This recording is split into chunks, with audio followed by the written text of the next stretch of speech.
ଐତିହାସିକ ରାମନବମୀ ଆଜି ନଗର କୀର୍ତ୍ତନ ଯୋଉ ହଉଛି ଭଦ୍ରକରେ ସାରା ଭାରତ ବର୍ଷ ସାରା ଓଡ଼ିଶାବାସୀ ମାନେ ଏଠୁ ଅନେଇଛନ୍ତି ଆଜିର ଏଇ ନଗର କୀର୍ତ୍ତନରେ।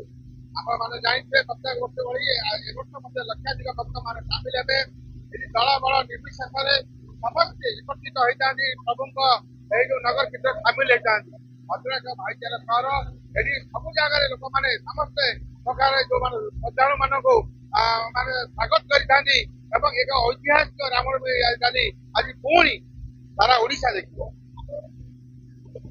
ଆଜି ବିଭିନ୍ନ ମେଢ ସହିତ ରହିବାକୁ ଏବଂ ବିଭିନ୍ନ ଅନୁଷ୍ଠାନ କରିଥିବା ସଂଗଠନ ମାନେ ଯୋଉମାନେ କହିଛନ୍ତି ପଣା ଟୁଣେଇ ପାଣି ଟୁଣେଇ ମିଠା ଟୁଣେଇ ବାଣ୍ଟୁଛନ୍ତି ସବୁ ଅନୁଷ୍ଠାନ ମଧ୍ୟ ଯିବାର ଅଛି ଏବଂ ଲୋକମାନଙ୍କୁ ସ୍ୱାଗତ କରିବାର ଅଛି ଶ୍ରଦ୍ଧାଳୁ ମାନଙ୍କୁ ମଧ୍ୟ ସ୍ୱାଗତ କରିବାର ଅଛି।